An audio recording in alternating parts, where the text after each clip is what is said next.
point that this is then going to run for exactly 15 minutes behind me, so I don't get distracted with slides, and it's going to hopefully be relatively in sync with the paper that I'll be giving. So I'm just going to press.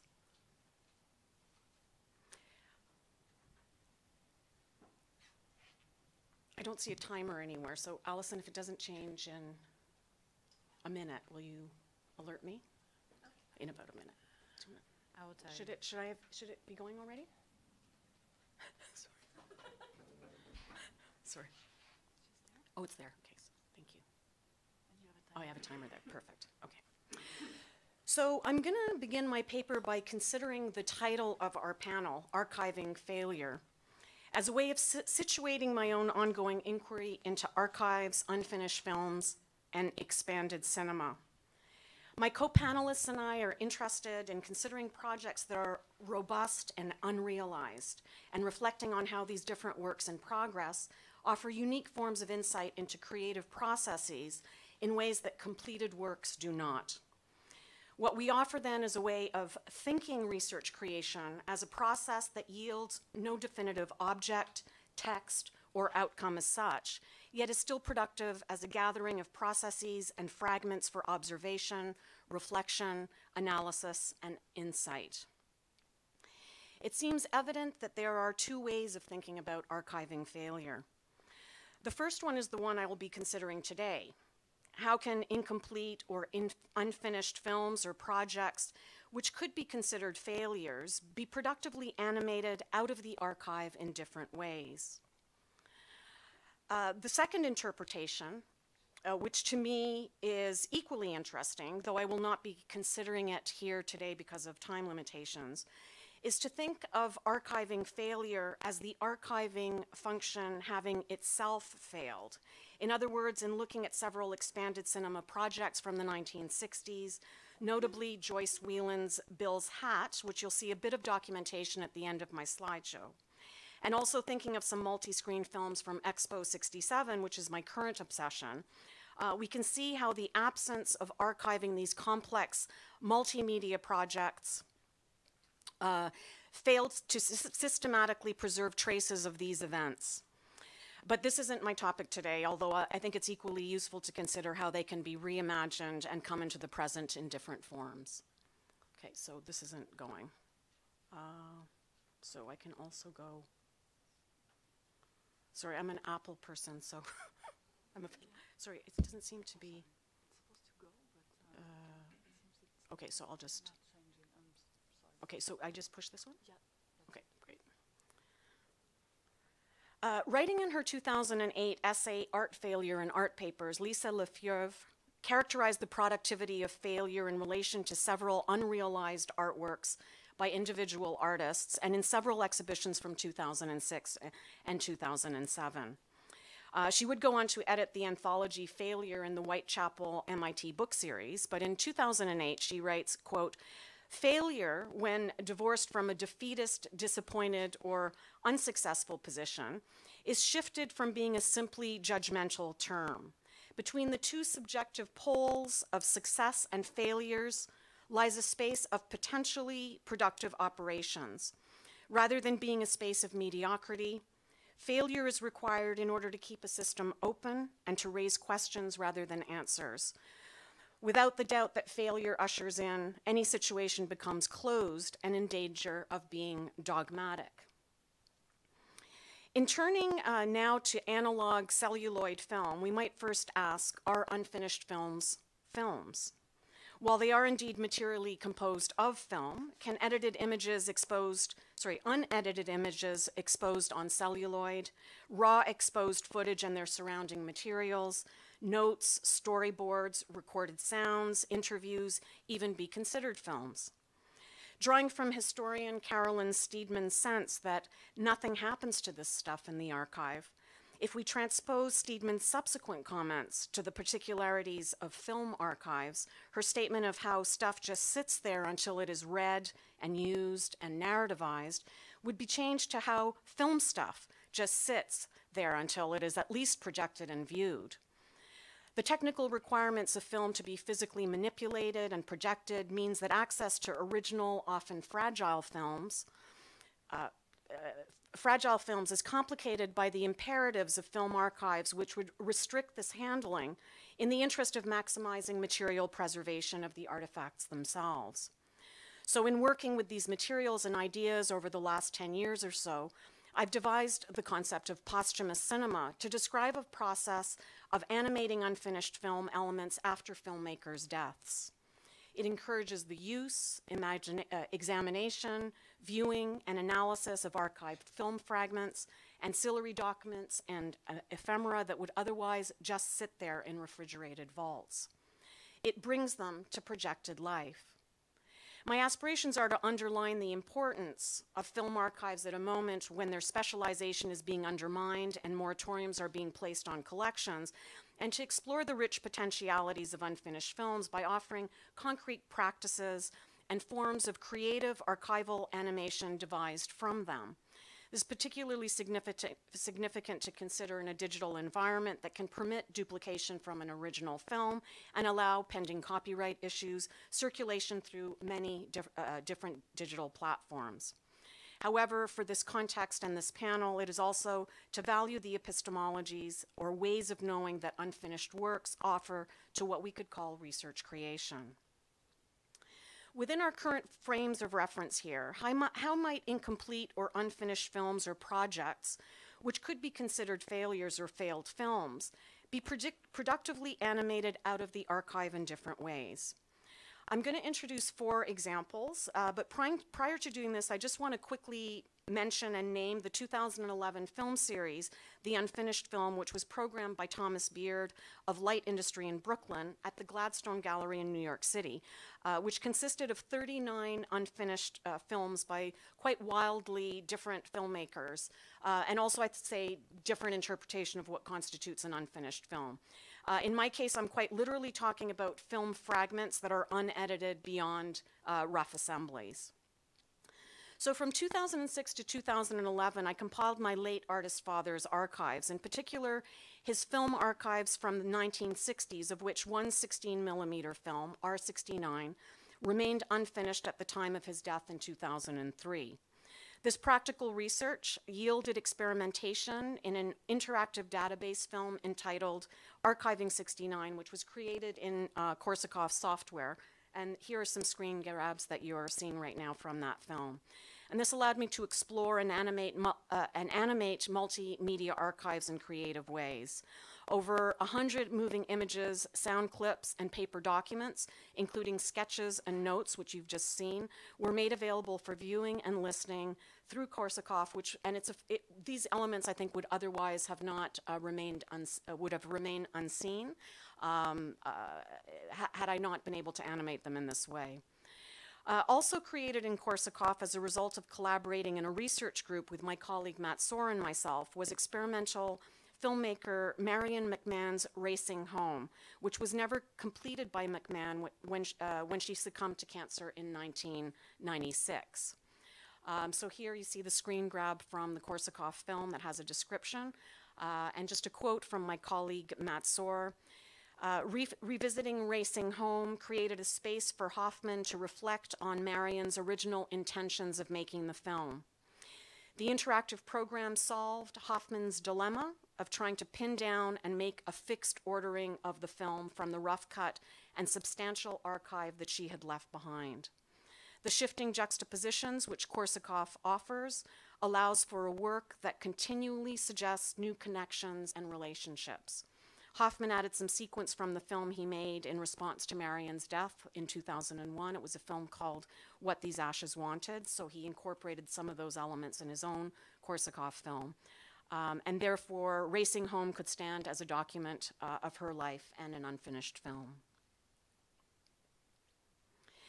In search of even more unfinished films, I had read about Korean-American artist Teresa Hakyung-cha's White Dust from Mongolia, and I pilgrimaged to find her collected documents, artworks, and media at the Berkeley Art Museum Pacific Film Archive in California.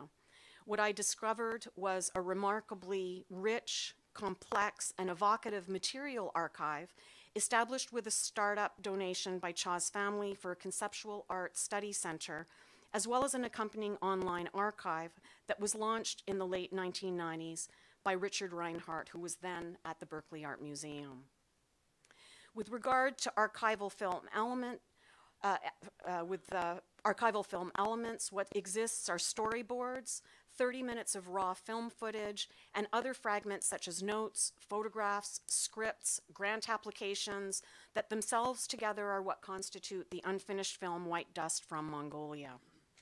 On the Berkeley Art Museum's website, there's the digital archive, there's a quote citing Cha's sister Bernadette. In 1980, and I'm quoting here, in 1980, Teresa and her brother James traveled to Korea to shoot footage for Teresa's proposed film. The film was never completed. Bernadette Cha, Teresa's sister, notes that Teresa had difficulty in Korea shooting the film, and local authorities were suspicious of their cameras. Amongst these archival remains, then, voices intermingle, incorporating oral histories to illuminate the filmmaker artist's intentions. The most substantive description for the film comes from Cha's idea sketch, in which she describes two narratives in the film converging. And I'm not going to quote from it now, it's a bit long and time consuming, but I encourage you to go and take a look at the site itself. So in examining these diverse elements and gathering fragments in her constellation of ideas, it leads us towards the themes that Cha had hoped to develop in her film, which were memory, amnesia, speech, and language. And somewhat surprisingly, Grace Cook Anderson has actually written of the unfinished film and has said, in its unfinished state, White Dust portrays a complex depiction of history and its paradoxes, perhaps more so than it might have been as a finished work. Finally, there's two of Joyce Weiland's film works that I'd like to mention here. Joyce Weiland was a well-known Canadian artist and filmmaker, multimedia artist. Her complete filmic archives were donated to the Cinémathèque Québécoise following her death in 1998. And her film distributor, Canadian Filmmakers Distribution of Canada, compiled with the Cinémathèque in collaboration a DVD compilation that was entitled The Complete Works of Joyce Weiland, that brought together 16 short films as well as 2 feature films that Weiland had produced in her lifetime. As an unfinished film, the film Wendy and Joyce, which had over 90 minutes of footage that had been assembled together, is not amongst these 18 films, but a rough assembly and some disparate film and sound elements labeled Wendy and Joyce are housed at the Cinémathèque, as are her paper-based notes and sound elements that are in the Clara Thomas archives and the special collections at York University.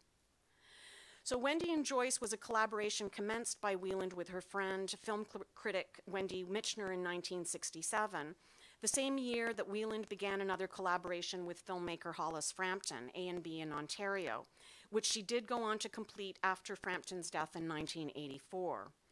Wendy, at age 35, had died of an embolism on New Year's Day in 1969, and although Weiland returned to the film several times, Wendy and Joyce was never completed. So I'm not going to go into detailed consideration of the film here, but what you're seeing are part of the collection that has been digitized and put online in relationship to other types of archival elements that are on the Cinémathèque Québécoise archive. But I will just briefly say that what we learned by being able to examine Wendy and Joyce's films is its latent potentialities that we can consider in relationship to A&B in Ontario. And some of the elements that we find are the playfulness, the collaborative irreverence, and the creative friendship that was captured in the film, which had a certain intimacy that I don't think that we see as much in the Frampton film. So it's quite an interesting aspect of Weiland's own collaboration that we can see at work there.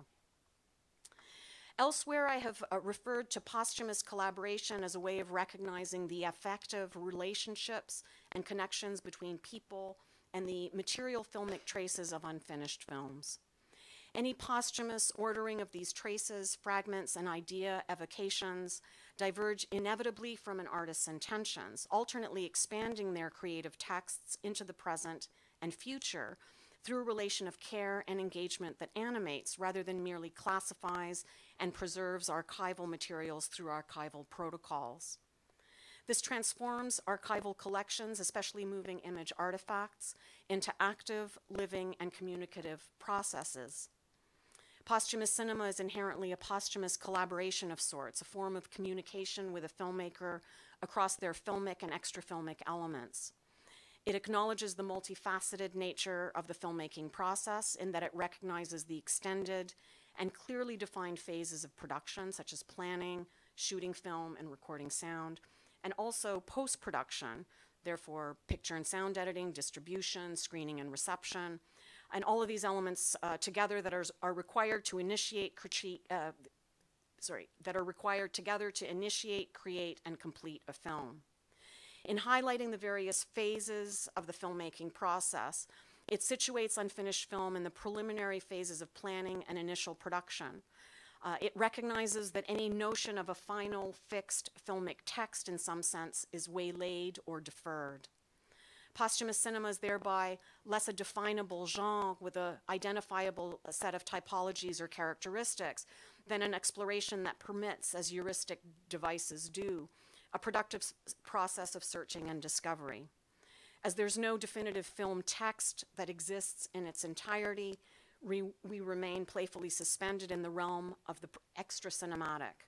Film and sound fragments, notes, anecdotes, speculations, idea evocations, and aspirations.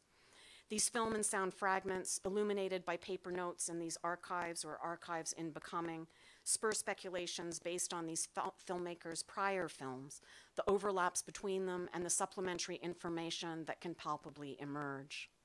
Posthumous cinema highlights the multifaceted and overlapping relationships, aesthetic, affective, archival, ethical, institutional, and technical, that are activated when unfinished films are engaged.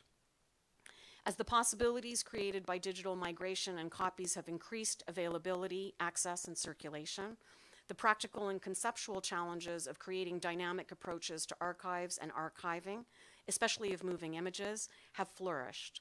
For these unfinished films yield a unique posthumous form of meaning and insight into these film fragments, these artist practices, and their creative aspirations. Thank you.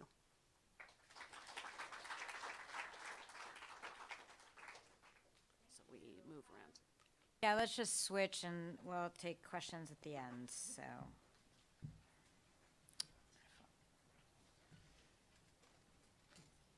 And just so you know, I'm giving 5 minutes, and then at the end, you'll see a little N.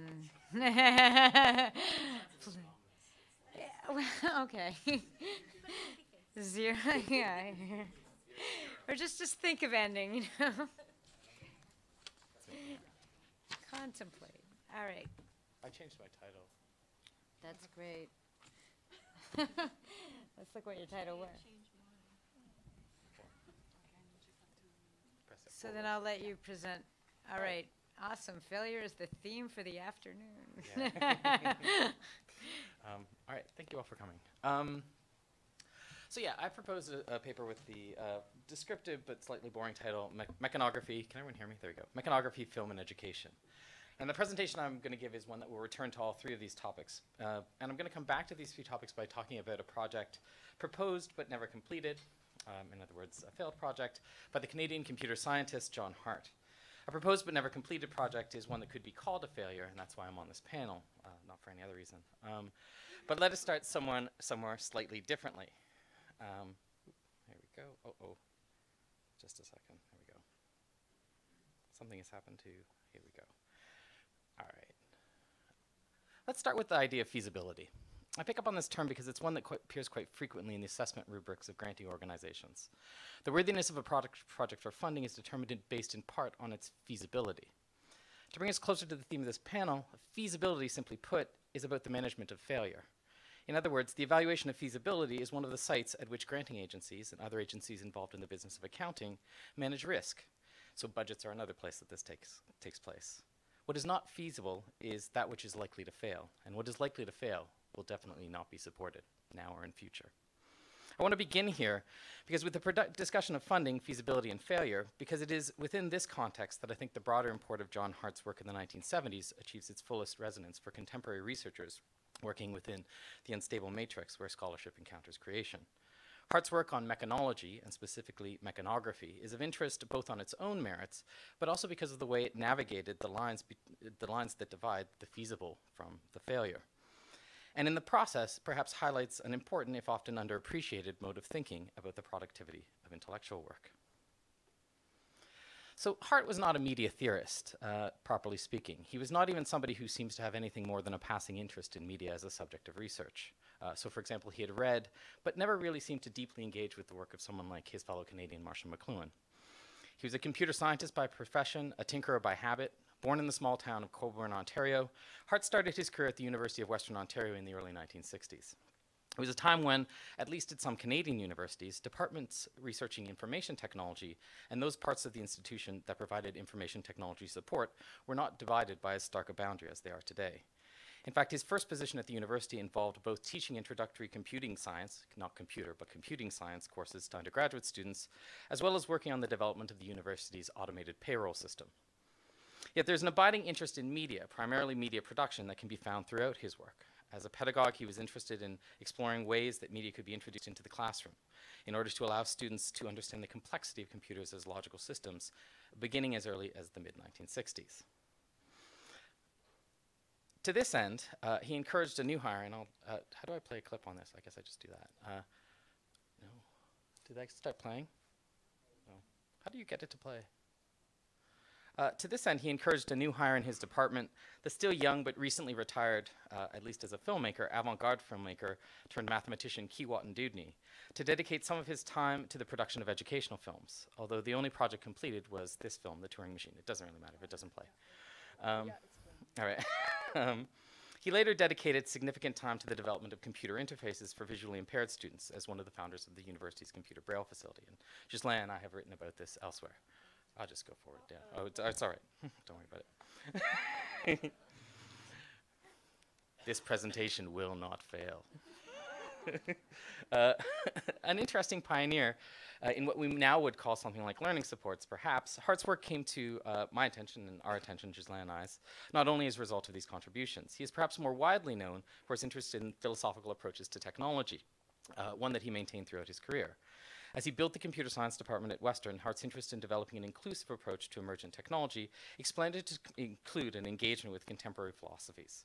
His interest in the writings of the French philosopher Gilbert Simondon, the Belgian anthropologist Henri Vanlier, and other writers who had taken up the question of what it means to live with and not merely use technology was something that he sort of engaged with. Indeed, his involvement with the philosophy of technology cannot be separated from his more practice-based endeavors. So the same year that he asked Guy Dewdney to produce the Turing Machine, Hart also supervises the translation of Jacques Lafitte's Reflections on the Science of Machines into English, although not published, just circulated within the computer science department. Similarly, his work at the computer braille facility at Western overlaps with his launch of the Mechanology Press, which perhaps Ghislain will talk about a little bit later.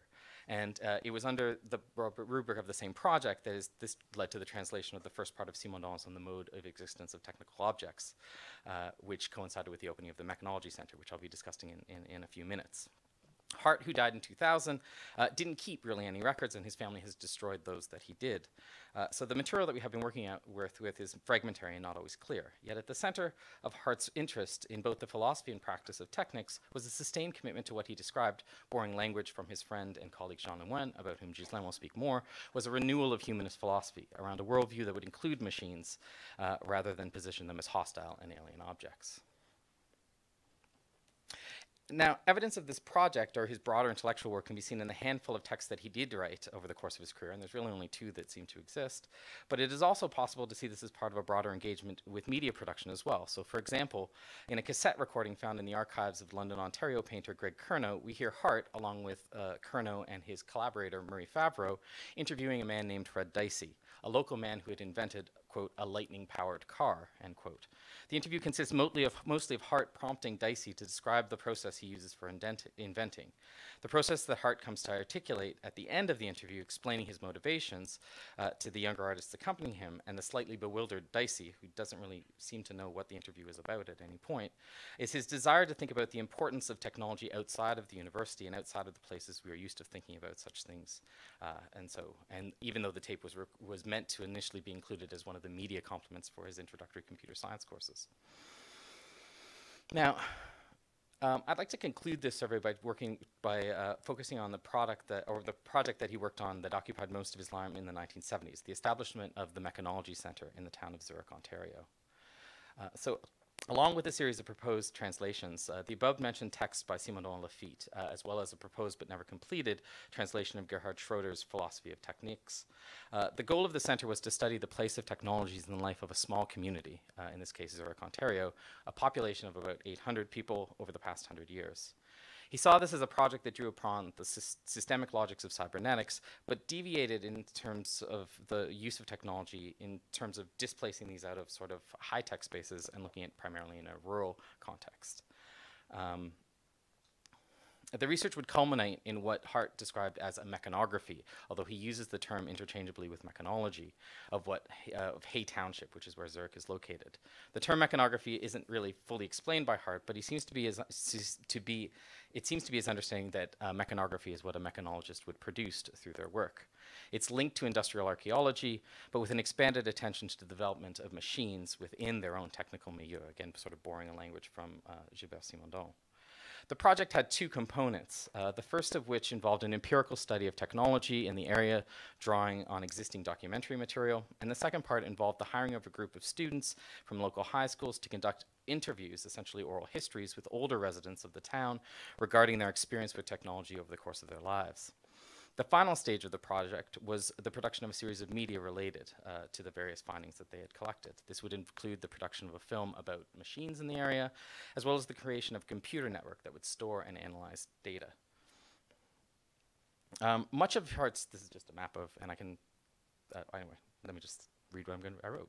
Much of Hart's discussion of the project is framed as an ethnological study of rural industrialization, comparing Zurich, which is in the center of the map on the slide, founded by what Hart calls non-British English-speaking settlers, with neighboring Saint-Joseph, founded by French-speaking settlers, which is the coastal area along the coast of Lake Huron. This aspect of the project is not particularly interesting, as much as Hart's ongoing interest in decentering the study of technology away from urban centers into rural contexts. As Hart wrote at the time, the goal of the project was not simply the completion of the study, the mechanography. It was, quote, to explore by means of experimental tasks whether it would be possible to establish in a rural region a viable center for the study of the nature of the machine and its profound effects on civilization, end quote. It was a goal that he traces back to his own upbringing in the small town of Coburn. The project as he's conceived it was organized around the study of, quote, technical communication, which was an awkward way of describing how technical knowledge is transmitted across generations, whether by human interaction or interaction or in some ways just the persistence of non-human agents. He argued that there was a different logic of transmission, linked in part to the different relationship to machinery that can be found in rural contexts like Hay Township. The project was, however, embedded within a variety of different media practices that were viewed as sites of preservation, analysis, and presentation at the same time. This ranged from the introduction of a computer terminal to the town of Zurich, which was to be networked eventually with a similar computer in London. The computer was only proudly displayed at the annual Bean Festival of the town. The proposed production of the film was supposed to be about the region, perhaps was involving Key Dudney, and Key Dudney actually recalls, I think, a meeting with Hart about it, but nothing really ever came of it, and was later going to involve a sort of revived version of the films that Ghislain will talk about in a few minutes. And then finally, the recording and preservation of a series of interviews with the youth that I already talked about. And as is clear throughout these, the media are not simply tools of communications as sites but sites of thought and engagement. So for example, in speaking of the computer terminal, he writes, quote, the idea was to see the extent that the computer might serve to provide an image of the past as a basis for a reflection on the vernacular history and the present. Now, the goal of establishing the Mechanology Center in Zurich that Hart laid out was never achieved. Hart admitted as much in the report that he filed to the Canada Council at the end of his grant. The center was closed. These are probably the nicest letter from a grant agency ever, which is, you know, like, at the risk of bothering you, where have you gone with all the money? The center closed, and there remained almost no memory of it ever having existed beyond a few newspaper stories in the local paper. And there are two things, though, that are striking about the documentary trail that Hart's work on the Mechanology Center has left. First of all, how few of the goals were actually realized in any way at all. But second, how convinced he was that the project could only succeed if it was further expanded. And here we see, to come back to my initial point, the tensions between failure, which he freely admitted, and feasibility, which was increasingly something that Hart's project was seen as lacking. In other words, Hart was effectively cut off from receiving further support for his research, since so little had been accomplished, even as the project seemed to be moving towards a more developed understanding of mechanology and the uses of mechanography. And this is the sort of, he just writes, the note is that he kept on intervening with the funding agency to say that the project should just keep on getting bigger. There is, however, something compelling about Hart's trajectory through modern philosophy of technology and the various projects that he sought to realize his interest in this topic. It is difficult to characterize this, the kind of contribution that Hart made. There are, of course, his material contributions, the cultural translations that he was involved in, being linked to various forms of publication, the documents that persist. But there is something of value that goes beyond these documents, something, and this is where we come back to the question of the archive, something that is present in the proposals for the Mechanology Center and the Mechanography of Hay Township. To summarize quite briefly, it is Hart's involvement with a register of thought that sits somewhere between philosophy and logistics. The Mechanology Center was a peculiar kind of creation, as it did not conform to the kinds of outputs or products that are easily archived or documented. Yet it was a thing that was created. Elsewhere in his writing, Hart admits to being influenced by Bachelard's idea of reverie, an influence that he came across through the work of Jean Lemoine, about whom Ghislain will speak in a few moments. And in the documents we are left about the Mechanology Center, perhaps we can say that we see Hart partaking in a kind of infrastructural reverie. In thinking about the intersection between research and creation in his work, there's much to be gained by examining this history of a register of thinking that sits somewhere between the limits of feasibility and an embrace of productive failure. Thank you.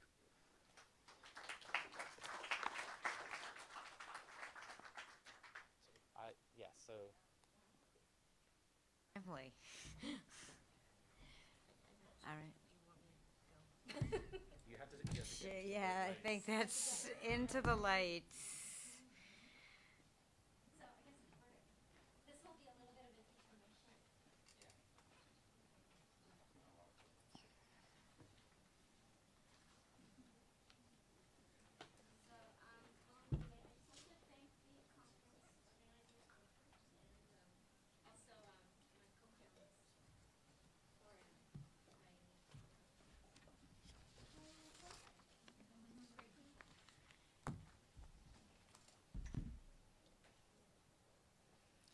I'm going to cite you regularly between logistics and philosophy.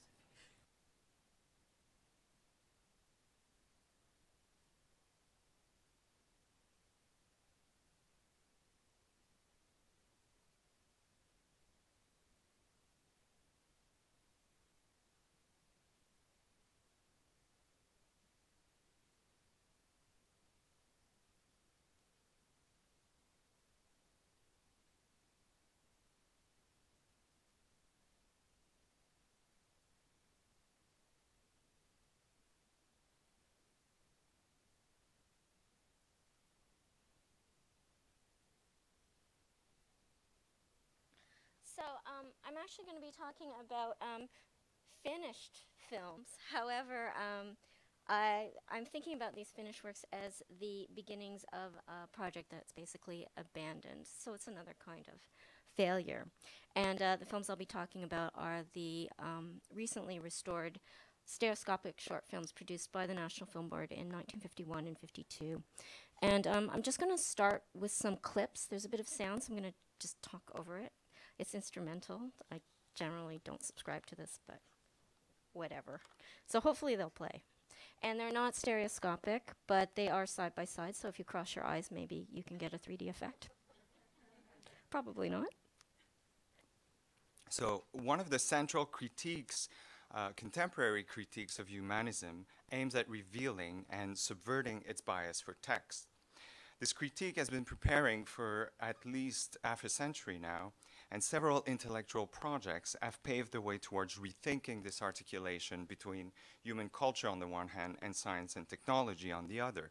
This paper focuses on one of these endeavors, a short-lived intellectual movement called mechanology that took shape in Canada in the 1960s. With sympathetic connections with cybernetics, mechanology proposed a technological humanism, a renewal and modernization of the humanist canon through a non-anthropocentric cultural integration of the machine. Mechanology emerged around two Canadians, John Hart, who Mark Hayward introduced just now, and Quebec writer Jean Lemoine, who was a journalist as well. So the mechanology formalized in the mid-60s, and the project kept on thriving and somehow struggling for a decade or so before losing both luster and momentum in the late 1970s. Although it was not for a lack of ambition. The Mechanology Center that Mark mentioned was created in Zurich, Ontario to collect oral histories about rural technology. The Mechanology Press published translated work in philosophy of technology, including Gilbert Simondon's Du mode d'existence des objets techniques. An international colloquium on mechanology was also organized in Paris in 1971 and attracted leading French intellectuals. Lemoine also sought to produce a series of films and interviews about machines and humanism. So it was in the midst of these projects that Lemoine filmed an interview with Simondon in 1968. Now, how did a Quebec essayist come to be invested in the creation of a new social science, mechanology, which would be dedicated solely to the explorations of machines in society through and for machines? Lemoine was a well-respected figure in Quebec left-leaning Catholic intellectual circles in the 1950s. His essay Convergence, who had won the Governor General Award, published in 1961, was seen as one of the stones in the edifice of the Quiet Revolution, which led to a modernization of Quebec's political and social institution. So thanks to this reputation, Lemoine had been invited to work on several projects at the National Film Board of Canada and for Radio-Canada, the French branch of the Canadian Broadcasting Corporation. And these projects covered topics ranging from cybernetics to the introduction of educational technologies in the classroom in the US, on the role of Canada in this new modern global world. It was through these projects that Lemoine was acquainted with Simondon's work, whose work was in fact more widely known and read then than we might think today. Lemoine wanted to intervene in the intellectual discussion around this preoccupation for eye technology in the post-war era. He did so knowing that his was not going to be a typical scholarly contribution, that is, a piece of writing. In fact, Lemoine turned to film to frame his contribution and saw the National Film Board as the best place to experiment for this new mediation he had in mind between culture and society under the conceptual patronage of technological humanism. For Lemoine's humanism was also a nationalism. He was deeply committed to situating the role and place of Canada in the modern technological revolution, which was driven at the time mostly by its southern neighbor. In search for its identity between the pragmatisms of the American and a strong European legacy, Canada was trying to emerge as an autonomous nation, part of a new global world, and the theme and cultural function of Expo 1967 sort of captured that. So for Lemoine, the National Film Board was just such a vehicle to strengthen both nationalism and technological humanism.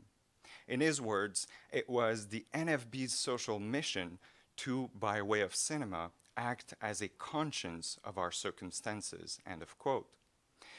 Lemoine believed that the NFB should move away from feature film, even picking up on hippies, to more serious filmic experiments. Lemoine argued that traditional humanism had only been able of literary practices, and that this bias had informed film for too long, and that it was time for those who call themselves humanists to meet cinema, radio, and television. Anti-technology discourses, he adds in a memorandum to the NFB, were the frights of literates who today are mere fossils. So Lemoine lobbied actively the NFB to open a new science and technology branch dedicated to experimental, didactic, and educative film.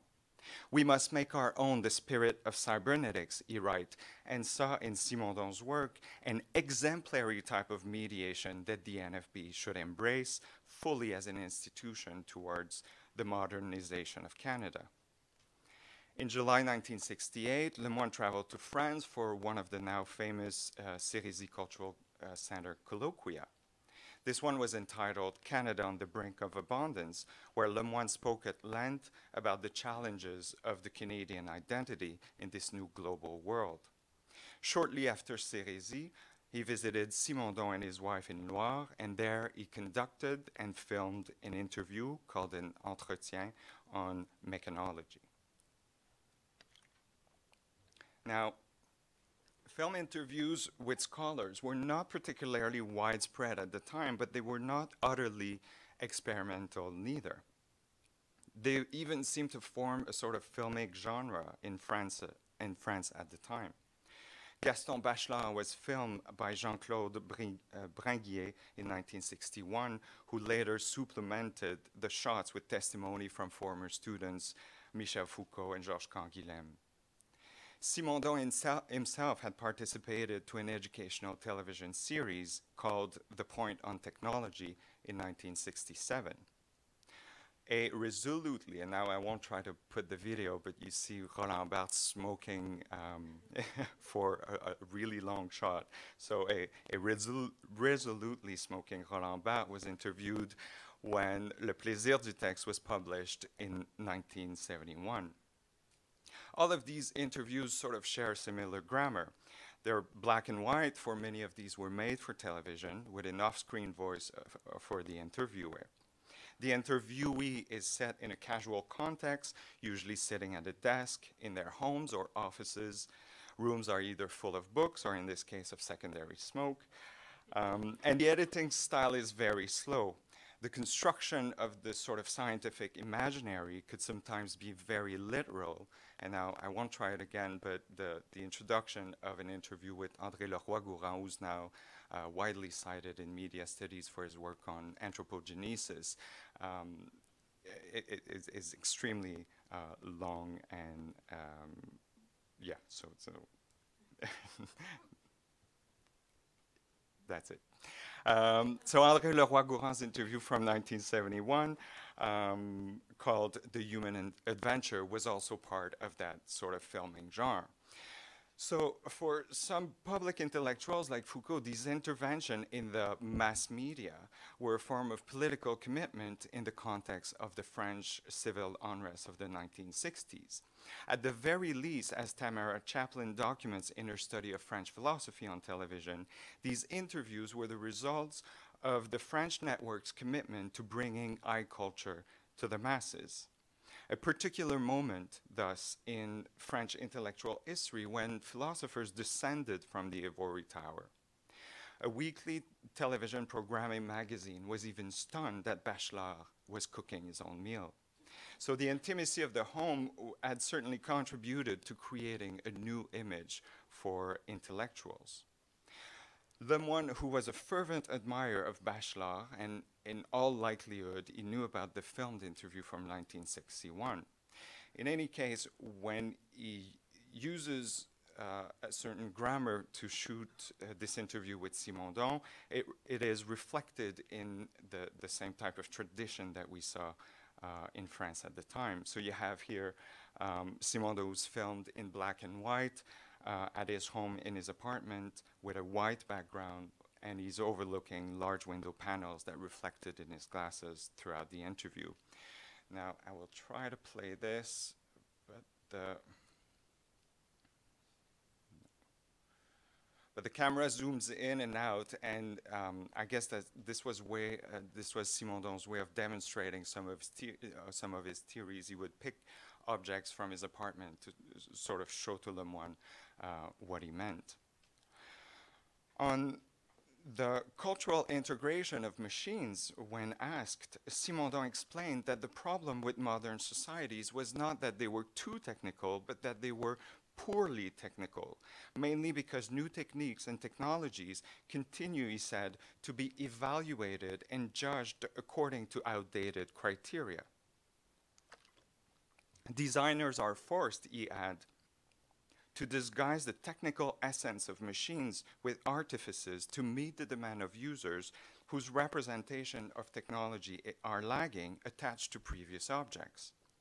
This temporal lag of society behind technology, a conclusion Bernard Stiegler would later make in Techniques in Time, Simondon called it a hysteresis, recuperating the term from mathematical physics. As an antidote to this cultural hysteresis, Simondon adds, was knowledge, a thorough knowledge of how technical objects were produced in essence and how they came into the world.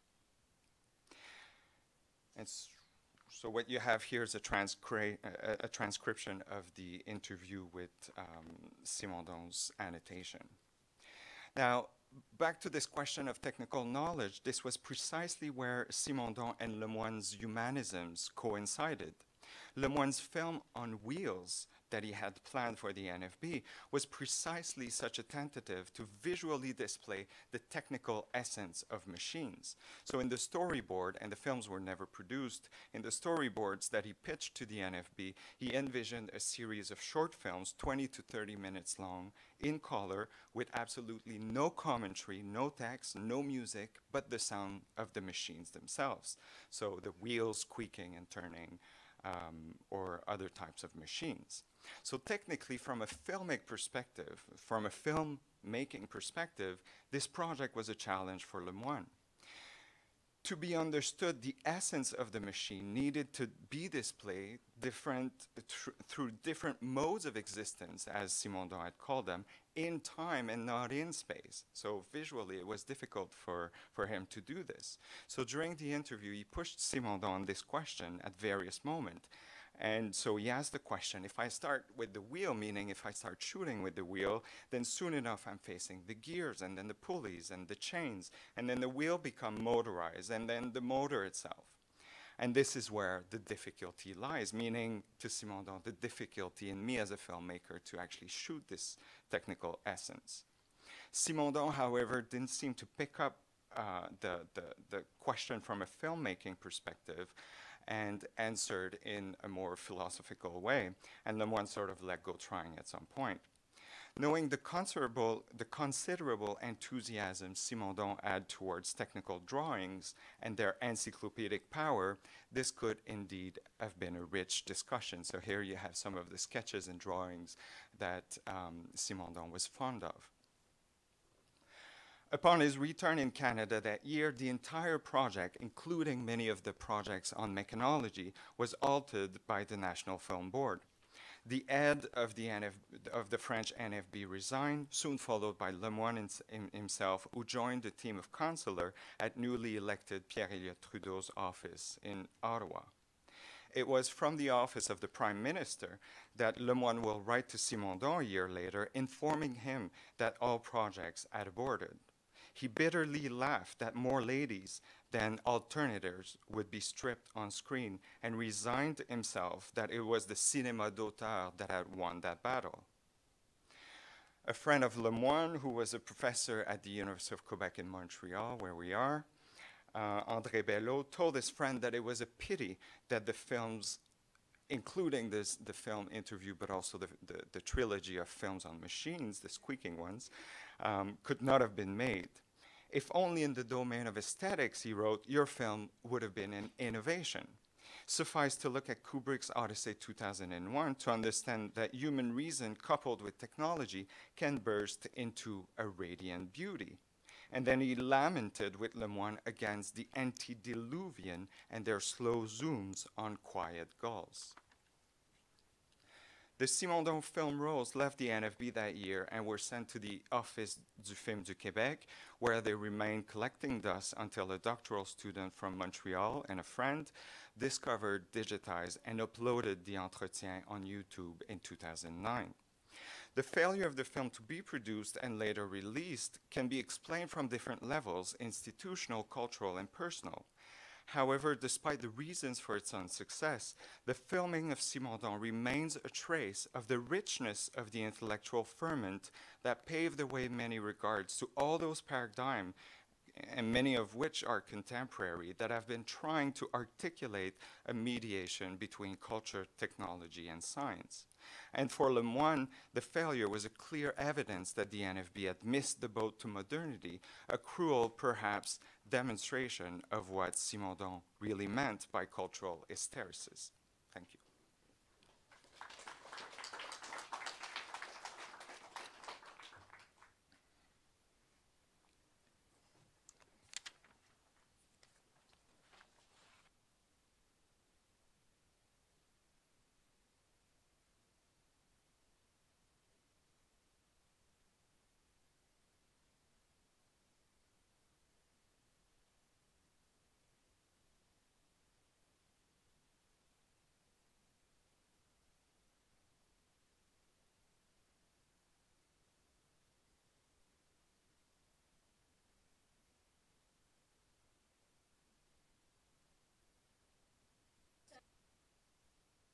this part. So I'm going to go right on to the descriptions of the films, and then we're going to leave them really quickly. So, and it's playing. So, now is the time. Is a 3D audience primer and a metaphor for stereoscopic two-eyed vision made with McLaren's signature synthetic sound, so you can hear it maybe, and animation drawn directly on film. The next Around is Around was an abstract ballet made with an oscilloscope. I believe it might have been the first film with an oscilloscope, and an array of techniques to do the background stereoscopy. And it was quite a long film, 10 minutes. Evelyn Lambert made O Canada in 1952, elaborating McLaren's traveling zoom effect into 3D. And this effect was also expanded into the Stargate sequence for Kubrick's 2001. Don't have to stand. And finally, we have Twirly Gig. A first-time animator, Greta Ekman, and music composer Maurice Blackburn made Twirly Gig using the same animation and sound techniques as Now Is the Time, so it's a nice little bookend. While McLaren supervised the conversion to color and 3D. So McLaren, just move this forward, directed the first two films for the 1951 Festival of Britain, which I will be discussing later, and he supervised the latter for distribution by Stereo Techniques, a company that was formed by former Festival of Britain personnel who also happened to have worked at the NFB in the 1940s. And they wanted to establish a 3D cinema in the UK.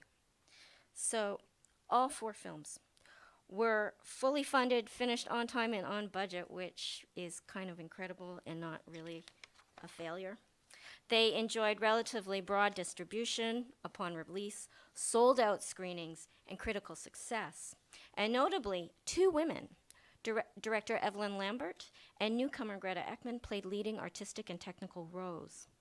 One reviewer gushed, "What McLaren has achieved opens vast new possibilities in hand-drawn film forms, in three-dimensional cinematography, and in combining visual interpretations with stereophonic sound." And the timing is right before Hollywood goes into their first 3D boom in 1953. And yet, before the restoration for the 2014 McLaren Centenary, who among us knew that Canadian and British filmmakers were making 3D cinema in the mid-20th century? References to Now Is the Time and Around is Around do appear in McLaren filmographies and histories of 3D cinema. But Lambert and Ekman's productions, they don't. They lacked both the Festival of Britain public relations machine and McLaren's brand name recognition. And in fact, as I will discuss, Twirly Gig was released with no credits at all. Except for a few private screenings, all four films were largely unseen after 1953.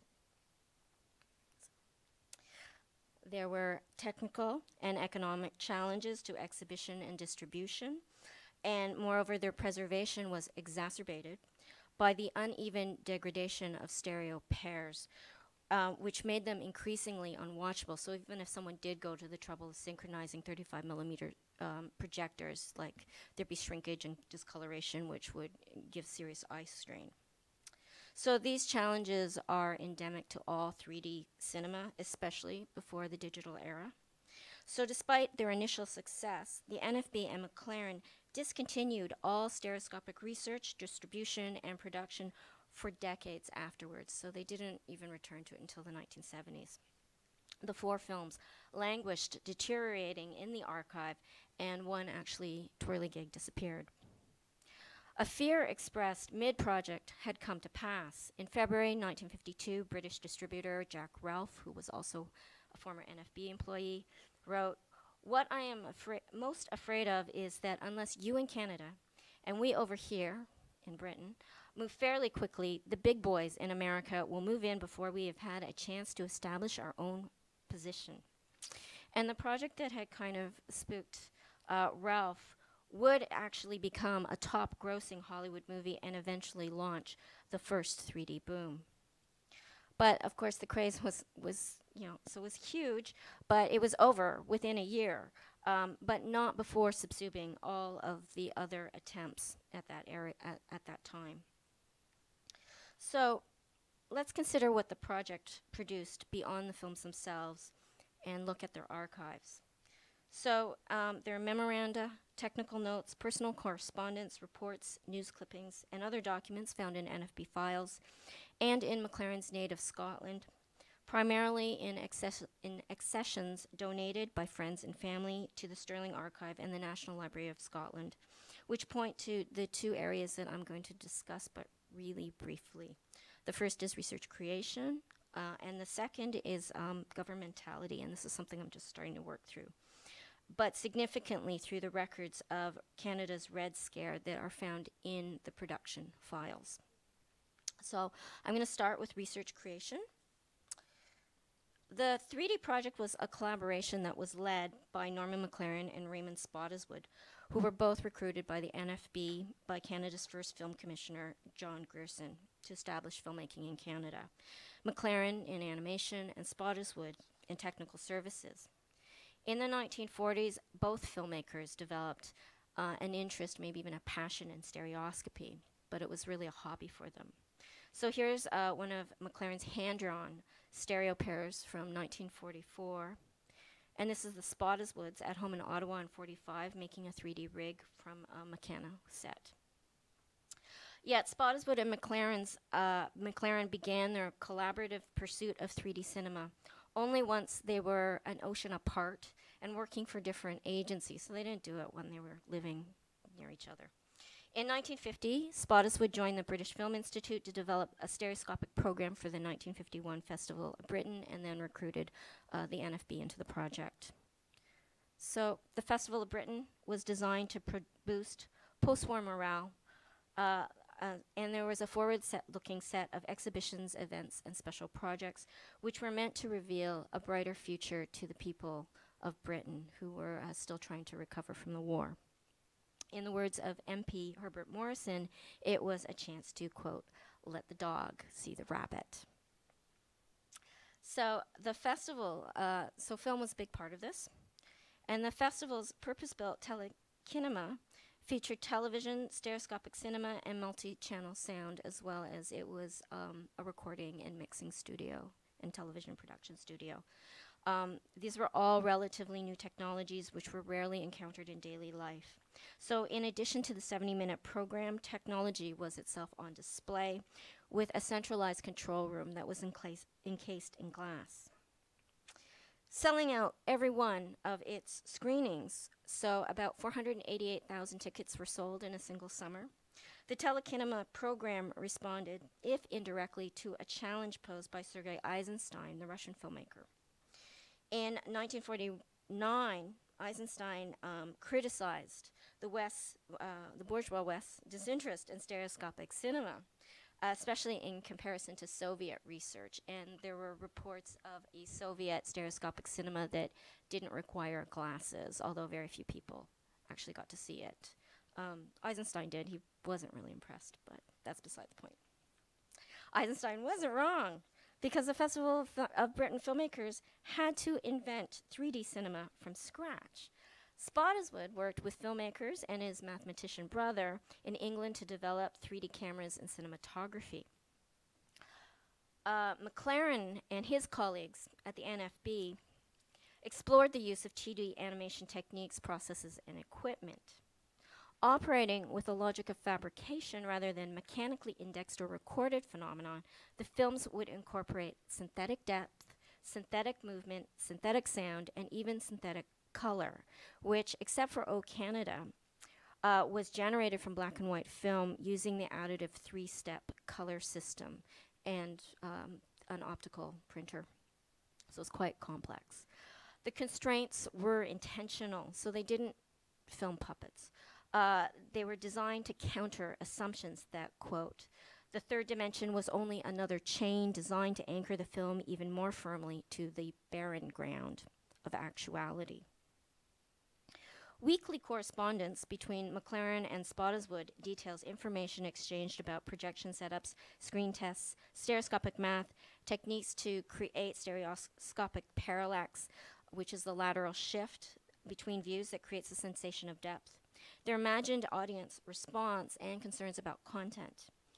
Their research would later disseminate through press coverage, public events, and publications. So, for example, the NFB sent McLaren to several speaking engagements, including a whirlwind 2-week lecture tour to New York and Los Angeles in October '51, where he presented to numerous film executives, technicians, and artists. And it culminated with a presentation to the Society of Motion Picture and Television Engineers in Hollywood. It exhausted him. He wrote to his parents complaining, "I'm never going to make another film which needs speaking with. I'm so tired of having to speak." So he started writing technical papers instead, and there are two main ones. One that came out in the Journal of the SMTP, and Cahiers du Cinéma. So the articles describe mathematical calculations and list methods, as well as an appendix that lists that details the use of the oscilloscope for Round is Around. Avant-garde filmmakers Hy Hirsch and Mary Ellen Butte both released their own oscilloscope films soon after, in 1952 and 1953. So the NFB's stereoscopic research thus resonated with contemporaries in both the commercial film and the experimental filmmaking communities, perhaps even engendering some of their work. Spottiswoode and his brother Nigel published a book dedicated to McLaren, which remained a primary resource for stereoscopic filmmakers for decades. It wasn't replaced till 1982 with Lenny Lipton's book. So I'm going to switch to talking about politics now, and I'll wrap this up. So the Canadian Red Scare followed the uncovering of a Soviet spy ring in Canada in the Ghislain affair, which was the defection of a Soviet clerk with a big file of incriminating papers. So this led to federally sanctioned investigations and the surveillance of citizens, organizations, and significantly NFB employees. It may have led indirectly to Spottiswoode's working for the Festival of Britain, because he had opened a short documentary film company in New York with Grierson, the film commissioner. But one of Grierson's former secretaries at the NFB was identified as a Soviet agent, and Grierson himself made an appearance in the Ghislain file because he was named as a potential recruit. So the Americans refused to give him the visa that he required to continue his company, and the company closed, leaving Spottiswoode in search of a job, so he ends up back in England. But the emerging Cold War took effect inside the NFB as well, perhaps even more so. Greta Ekman, who animated Twirly Gig, was labeled a security risk and denied further work at the board. Her credit removed from her first and only film by NFB Commissioner Arthur Irwin. Irwin had replaced Grierson's successor, Ross McLean, who had been invited to resign after refusing to rid the board of suspected communists. Norman McLaren drafted an angry memo in defense of Ekman, or her credit rather, arguing if she is a fascist, anarchist, nihilist, communist, or Christian pacifist, it's not known. Her name on a film credit will not mean anything to the public. I urge that her security status be looked into right away. Like others targeted during the Canadian security scare, Ekman never learned why she was deemed a risk. A booklet prepared for the Canadian National Archives in 2001, which is interesting, explains that the definition of a security risk was so broad that it applied to anyone, and that's a quote. So communists, sympathizers, anyone rumored suspect, but also anyone with something to hide, who was closeted, who suffered or might in the future suffer a, quote, moral lapse, which would make them susceptible to blackmail. Under such criteria, McLaren, who would obviously have been a suspect, not only was he living with his longtime partner, Guy Glover, he had also recently been in China during a communist takeover and had been telling everybody how great it was.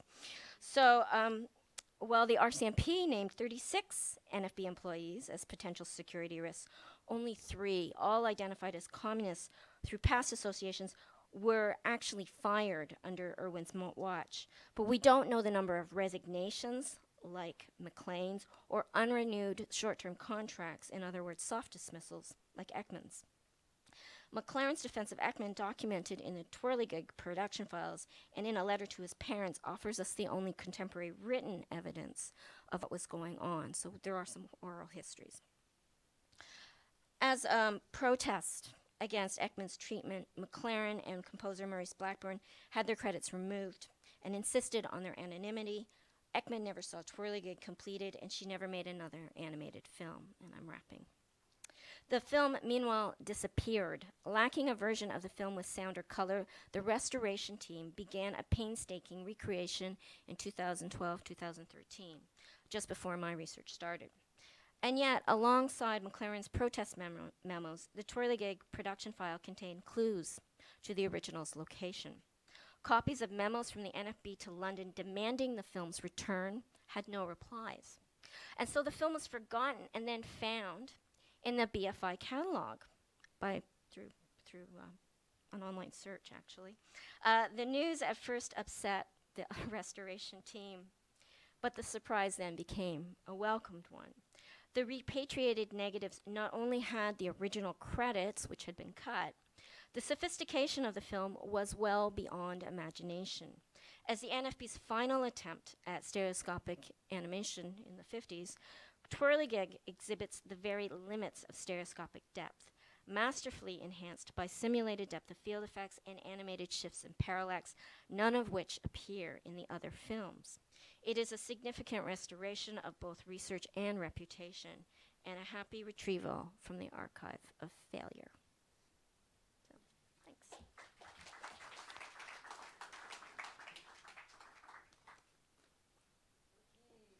So maybe we could turn on the lights. I feel like that would be. Should I stay? Is that possible? Yeah, yeah. It's like 4:30 on a Friday afternoon. Need the lights off. Right, unless we start serving things. Have a little spinning light. Anyway, do people have questions, comments to this wonderful panel? I guess we'll start the thing. So, do I have to run around it? I'm supposed to give him. Huh? The cameras can follow you. No, I don't need to be on. I just meant like people need the mic, I'm right? right in the camera view. That's what you were worried about. No, I'm not worried about being on film. I was worried about hearing in person. Okay. First of all, I'd like to thank all the panelists. I think this was wonderful and a good example of how work in and research in our archives can lead to uncovering wonderful histories that we didn't really know about before. But related to that, I think we all have to be careful in what we say, even quoting other people as this is the first of this or that. I probably see a dozen times a year someone uncovers something that renders something that we thought was the first no longer the first. So, for example, I have seen a lot of those techniques that Lemoine was playing with in other, they were actually explored in some local television shows and some other things like that. So I think that's very interesting. A couple other real quick comments. Tomorrow, the New York Times is releasing its stereoptical viewer to view videos on the New York Times website. So I think that's quite interesting. And then I actually worked with Teresa Cha long ago at Pacific Film Archive, and Rick Reinhardt came in really late on this. I wouldn't credit him. I mean, it was a community effort by a lot of people who worked with Teresa to get that up and online. But I think it's the idea of working with that is really great. And so some kind of questions. The work of trying to assemble something that is unfinished. How would you characterize that vis-a-vis the work of trying to assemble something that was finished but was not to the liking of the creator? The typical restoration that film archivists do on everything from Maybe we could, if you could just sum up. okay, so how would you characterize that as different?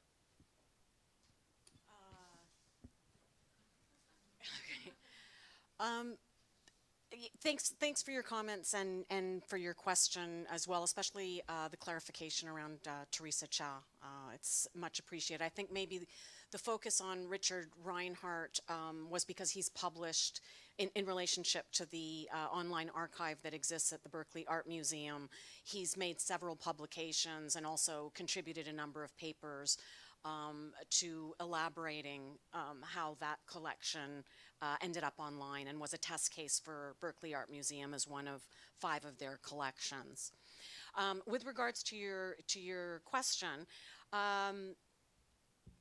I'd say that the exercise, let's say the animation of the archival materials, there's no, the way that I understand what I'm doing when I'm working with the materials is there's no pretense that you are doing the assemblage of the materials in a way that that would be faithful to what the artist might have done. So, you know, I'm always trying to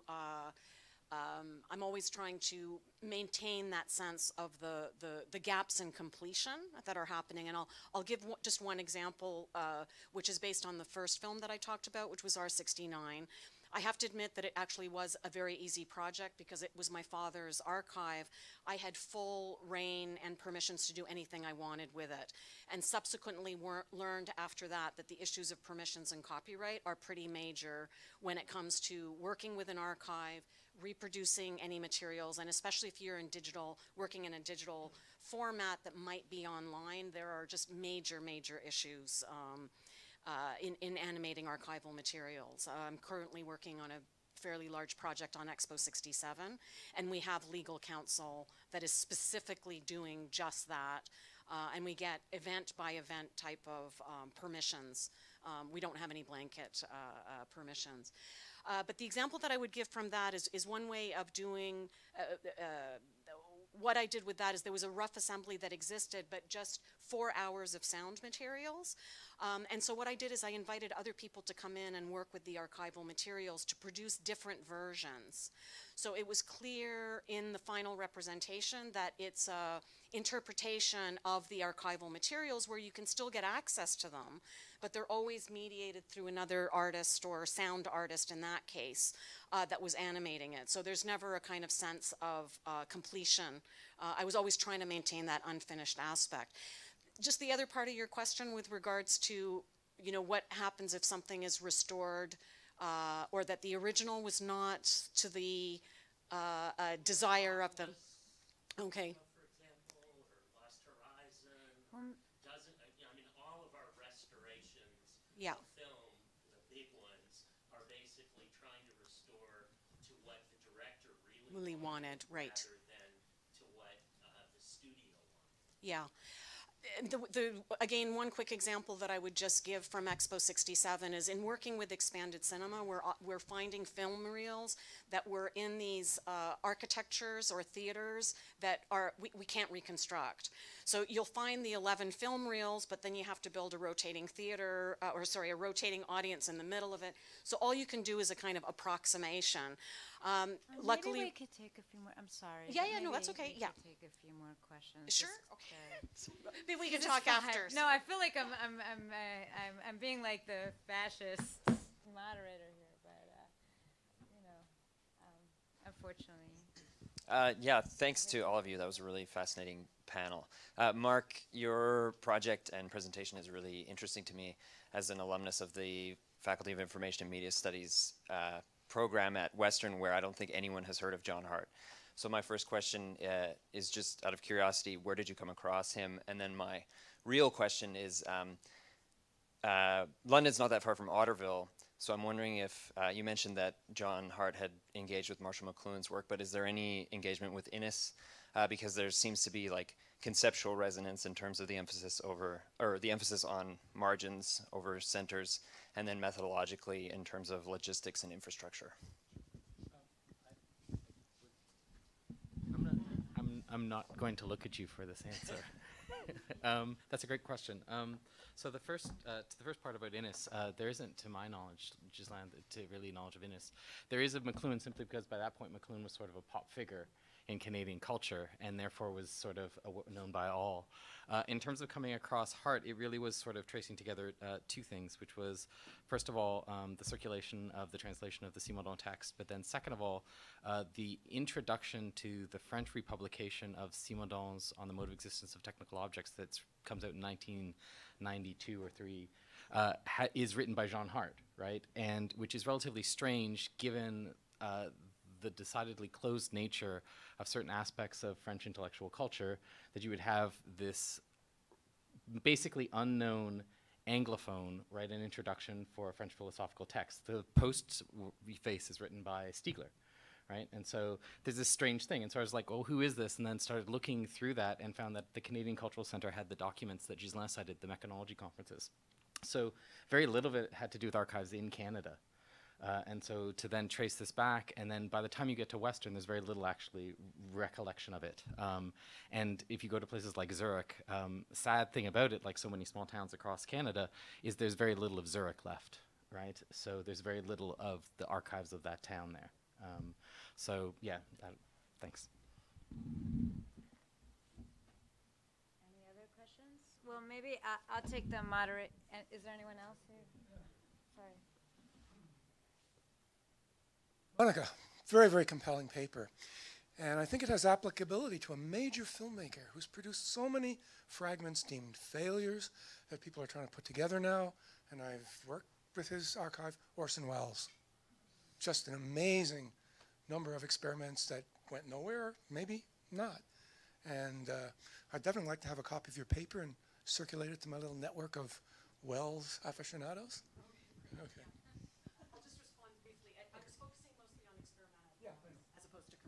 But yeah, there's definitely a crossover. Very experimental. Yeah. Oh, yeah, that's true. Yeah, thank you. Are there other questions? Well, maybe just as a final, it might be interesting to have just a momentary conversation between the papers in the sense of, one of the things that's really interesting to me that came up is sort of also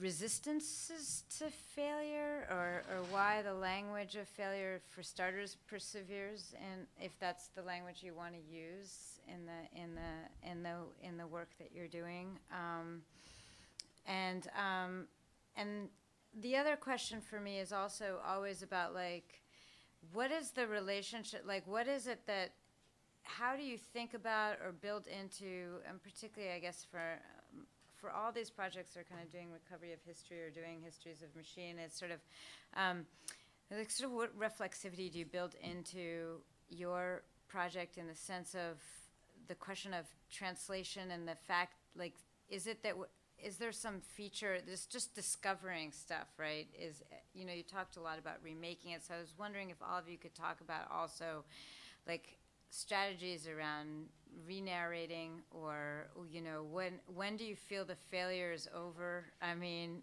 you know, it sounds kind of crazy, but I'm just really curious because you've invoked this question of, like, these are failed because they weren't seen, and if now they're seen, then now it's not failed, right? Or I'm not sure, and that conjugation is sort of curious, but also curious in terms of the automaticity of the assumption that bringing things to light will automatically be a political or valorous act, that it will automatically, it feels, you know what I'm saying?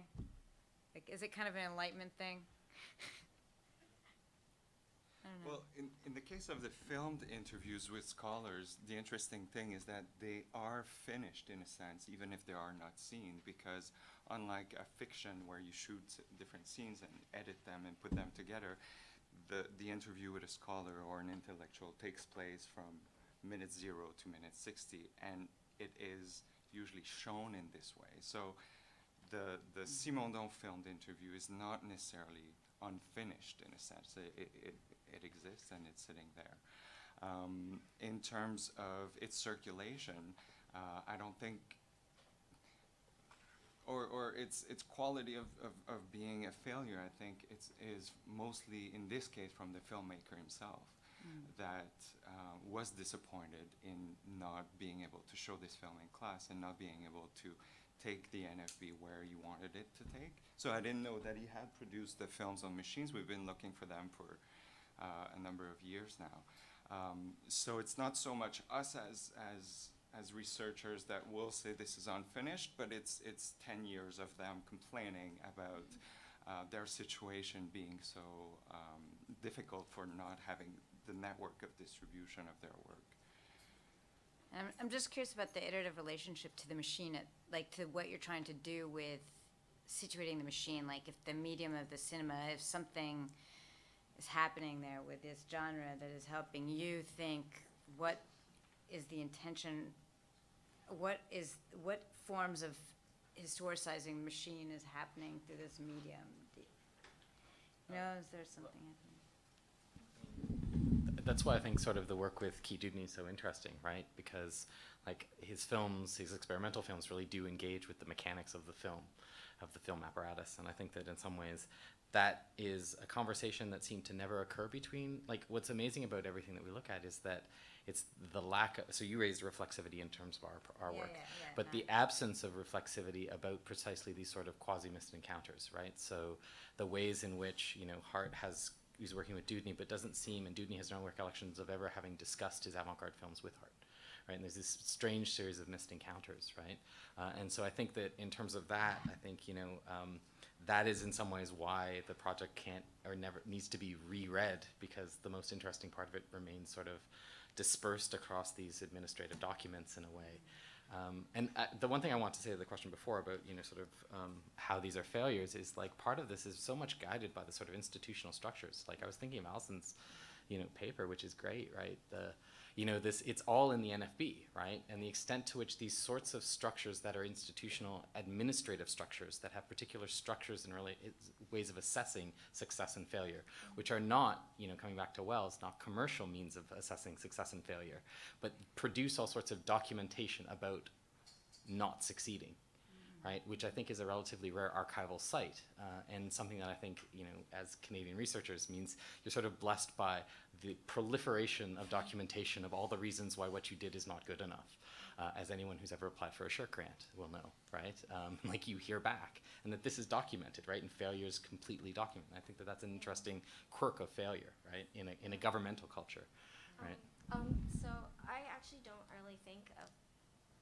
actually think of these projects as failures, the ones that I was talking about, because I think that there was so much knowledge that was produced and generated, even if it was just on knowledge of reassessing for McLaren and a lot of the filmmakers there where they were going, what their ethos was in terms of what they were trying to do. So McLaren really making this real dedication to doing synthetic production, but also I think there's also, but the only failure would be the NFB and the whole security scare.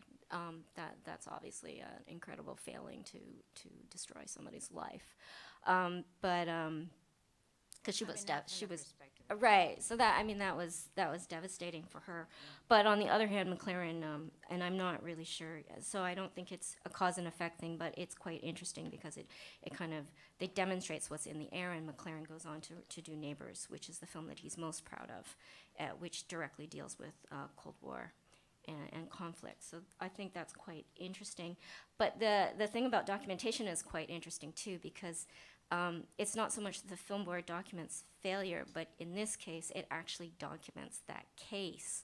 And we don't have a lot of open documentation of the security scare at Canada because of the access to, I'm not sure I can't remember what it's called, I've written it down, but it used to be the Official Secrets Act, and it's been modified. It was modified in 2001. So you can't get certain documentation in Canada still because it's classified as secure. So I think it's really kind of interesting to look for evidence in very different sites that you don't imagine they would be. Not that I was looking for it, but it was there. So. Just one comment, Mark, to your pointing out the kind of institutional funding frame that guides a lot of these projects.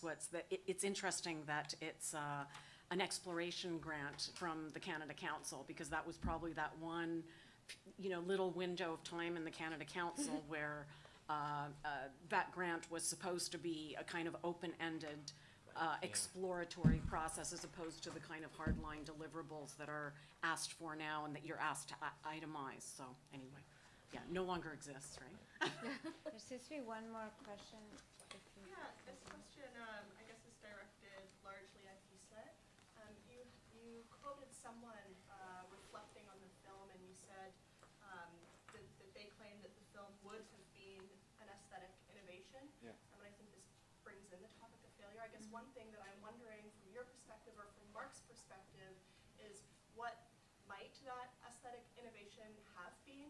And aside from its capacity for potential cultural hysteresis, could it have been anything other than what it already was? Well, Go ahead. maybe Bello didn't know about experiments that were made with machines. As you mentioned, there were films in Britain that were shot, the industrial series of films. The shell unit films were also shot, shots of machines and looking at technology. So Lemon was not the only one thinking about this. He certainly was one of the within the NFB wanted more of these types of film, and there's a war for years between him, and there's a feud between him and the filmmakers, the film d'auteur. So the innovation would have been shooting. I think the idea is that he calls it an aesthetic, innovation, but really it's conceptual innovation, right? That these are essentially conceptual projects, and that's, because they are in touch with Arthur Elton in the UK. He attends the first Mechanology conference. There's a lot of exchanges back and forth precisely around industrial film. People like Simondon are exposed to industrial film at the same time. He writes a little bit about it. But I think it's that notion, right? The innovation is precisely, and this is to your second part, right? Could it have been anything else? Well, in some ways, the conceptualization, like it's a strange sort of conceptual art piece that, like, the realization of the film may in some ways is in some ways secondary to the kinds of conceptual, at least the way that I read some of those documents, right? Yeah. I'm just thinking that at least parts of the document exist, right? Yeah. Like they actually completed sections of the film, and so in fact, I mean, I'm just thinking, I'm not that familiar with Simondon's work, but from my perspective at least, the process of capturing these films and partaking in these mechanistic, practices of making, in some ways actually does already complete what it is that they set out to complete. So the aesthetic innovation, aside from its potential to circulate culturally, has kind of taken place, right? Like there is a form of transduction that these films capture. Absolutely, yeah. So when we think about the modes of existence, to think reflexively about the film, if we think of the unfinished film as the film itself and the audience, then we lose sight of what it means to think in terms of modalities. And the storyboard, once it's finished, is one mode of existence of a future film. So in evaluating where it fails, and all of these textual fragments that you mentioned that filmmakers have to produce in order to produce a film. It's not just the shooting of the film, it's actually writing a lot, writing grants and storyboards. So great point, thank you. Oh, just a curiosity. Yeah. Great. Well, it's getting late. It's Friday night. I want to thank the panelists for an amazing and very coherent, excellent conversation. So thank you. Thank you.